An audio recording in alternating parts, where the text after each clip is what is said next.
October 10న జరిగిన మీసేవ నిర్వాహకులు చిరంజీవి హత్య కేసులో అసలు నిజాలను బయటపెట్టాలని నేతకాని మహర్ సంక్షేమ సంఘం రాష్ట్ర ఉపాధ్యక్షులు కామేర ప్రసాద్ డిమాండ్ చేశారు.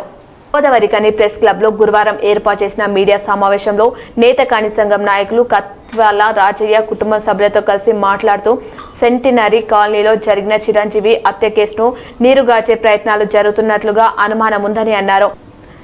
చిరంజీవి హత్యకు పాల్పడిన సంధ్యారాణి వారి కుటుంబ సభ్యులను కఠినంగా శిక్షించాలని ఎఫ్ఐఆర్లో చేర్చిన వారిని ఎవరిని వదిలిపెట్టొద్దని డిమాండ్ చేశారు. చిరంజీవి హత్యకు ముందు జరిగిన కథను సంధ్యారాణికి అనుకూలంగా చెప్పడంతో తమకు న్యాయం జరుగుతుందా అన్న భయం కూడా మాలో ఉందని కుటుంబ సభ్యులు అనుమానాన్ని వ్యక్తం చేశారు.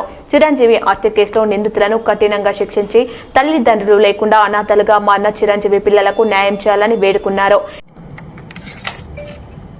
అక్టోబర్ 10న జరిగిన దారుణ హత్య ఏదైతే ఉందో సెంటనరీ కాలనీలో మీసేవ నడుపుతున్న కోట చిరంజీవి గారు, ఆయన భార్య కూడా ఒక 2 సంవత్సరాల క్రితం చనిపోయింది. అమ్మ నాన్న కూడా చనిపోయారు.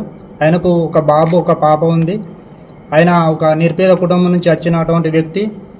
ఆయన మీసేవ పెట్టుకొని నడుపుతున్న క్రమంలో సంధ్యారాణి అనే ఒక అమ్మాయి, వాళ్ళిద్దరికి ఎలా పరిచయం అయిందని మనకు తెలియదు. మీడియా కథనాలు వచ్చిన తర్వాతనే ఇవన్నీ కూడా మనకు బహిర్గతమైనాయి. కానీ ఆమె సమైక్యాలు ఏదో పనిచేస్తుందని విన్నాను. ఆ విషయం కూడా మనకు గత 4-5 రోజుల నుండి వార్తాపత్రికల్లో వస్తుంది. ఆ విషయం కూడా పోలీసు అధికారులు కూడా వెల్లడించారు. కానీ వాళ్ళకి ఏం జరిగిందేమో తెలియదు. కానీ కూర్చొని మాట్లాడుకోవాలి, అంతేగాని పిలిచి ఇంటివి మళ్ళీ అక్కడికి పిలుచుకున్నారా మరి ఏమన్నదంటే మనకు అదొక విచారణ చేస్తే కానీ మనకు తెలుస్తుంది. ఏదైతే ఇప్పుడు చిరంజీవి గారి మొబైల్ ఉందో అదేవిధంగా సంధ్యారాణి గారి మొబైల్ కూడా వాళ్ళు కష్టంలో తీసుకొని ఆ కాల్ డాటా అంతా తీసి నిజాలను తేల్చాలని మేము నేతకాని మహర్ సంక్షేమ సంఘం నుండి డిమాండ్ చేస్తూ ఉన్నాం. ఇప్పుడు బాధితుడు చనిపోయినందుకు అది వాళ్ళు కూర్చొని మాట్లాడుకుంటే చాలా సింపుల్గా అయిపోయేటువంటి విషయాన్ని వాళ్ళు దాన్ని పక్కదో పట్టించి అతన్ని పిలిచిందా మరి ఈయన పోయిందా ఏమన్నది ఖచ్చితంగా మాకు దాన్ని నిజాలు తెలుసుకోవాలి.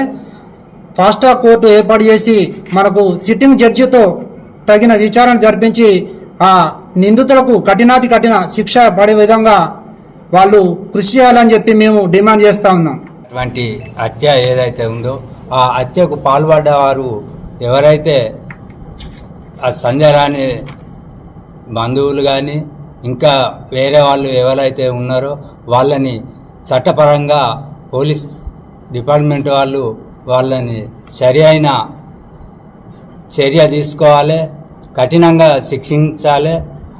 వాళ్ళే కాకుండా వాళ్లకు ప్రోత్సహించిన వారు ఎవరైతే ఉన్నారో వాళ్ళని కూడా సరి అయిన ఎంక్వైరీ చేసి వాళ్ళకు కూడా శిక్ష పడేలా చూడాలని మేము డిపార్ట్మెంట్ వాళ్ళని కోరుతున్నాం. ఈ మీడియా సమావేశంలో నేతకాని మహర్ సంక్షేమ సంఘం ప్రచార కార్యదర్శి కుమ్మరి మల్లేష్, నాయకులు, కుటుంబ సభ్యులు, దుర్గం పర్వతాలు, రామటెంకి నరేష్, బండారి వీరయ్య, కోట శ్రీజ, బొత్త రామూర్తి, కోట అన్వేష్ తదితరులు పాల్గొన్నారు. ఇప్పుడు ఒక చిన్న విరామం. Ashok hospital Godavarikhani doctor Ashok MBBS DNB general surgery, general laser and laparoscopy surgeon, ex surgeon Singareni hospital Godavarikhani సారథ్యంలో ప్రారంభించబడింది. మా హాస్పిటల్ నందు రొమ్ముగడ్డలు, చీముగడ్డలు, కడుపులో నొప్పి, appendix, gall bladder, varicose veins, piles, fistula, కుటుంబ నియంత్రణ, కొవ్వు గడ్డలకు చికిత్స, ఆపరేషన్లు చేయబడును. లేజర్ ద్వారా అర్షములకి ఆపరేషన్, లాప్రోస్కోపీ ద్వారా గాల్ బ్లాడర్ సర్జరీ మా ప్రత్యేకత. అశోక్ హాస్పిటల్ పాత సాయి శ్రీనివాస హాస్పిటల్ బిల్డింగ్, పాత పోస్ట్ ఆఫీస్ ఎదురుగా, స్వతంత్ర చౌక్, గోదావరికని.